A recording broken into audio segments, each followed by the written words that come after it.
Perkenalkan, nama saya Navela Sihombing. Saya dari kelas 12 IPS 2. Di sini saya ingin menjelaskan tentang globalisasi.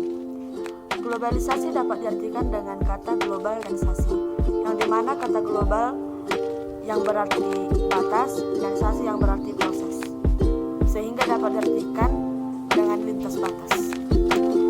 Globalisasi merupakan fase perubahan yang dialami oleh masyarakat di penjuru dunia. Globalisasi ini tidak muncul begitu saja. Globalisasi ini didorong dengan informasi, teknologi, dan komunikasi.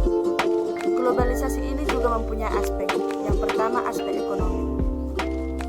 Aspek ekonomi ini mengacu pada perubahan mekanisme yang terjadi pada pertukaran barang dan jasa.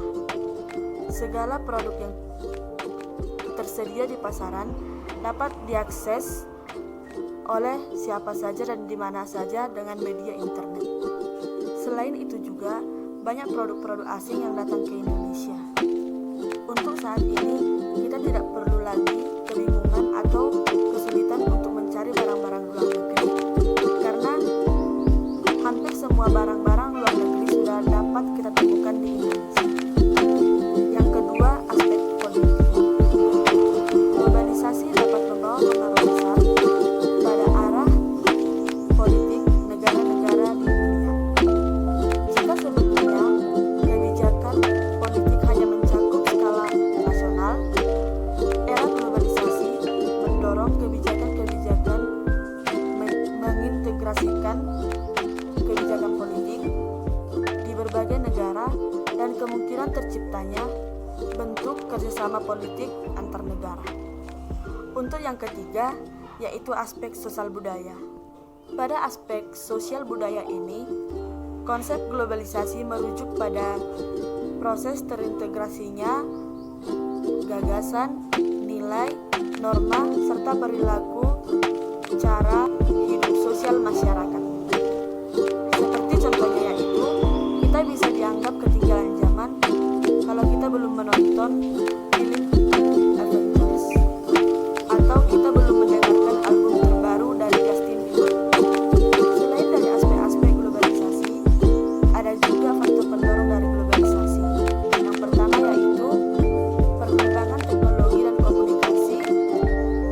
Yang kedua yaitu kehadiran perusahaan multinasional. Adapun yang saya dapat contoh-contoh dari globalisasi, yaitu yang pertama, banyak produk-produk asing yang berada di Indonesia.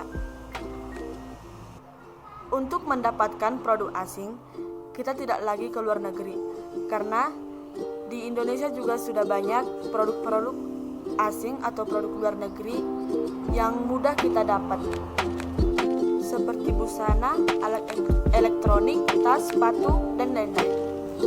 Untuk yang kedua, meningkatnya penggunaan gadget di kehidupan masyarakat.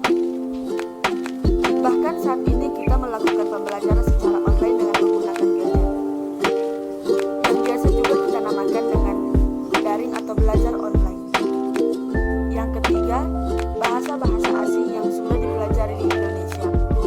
Di sekolah-sekolah, seperti di sekolahku sendiri, sudah mempelajari bahasa asing, yaitu bahasa Mandarin.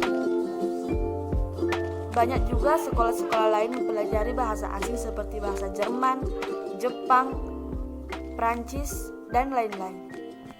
Sekian penjelasan dari saya. Terima kasih.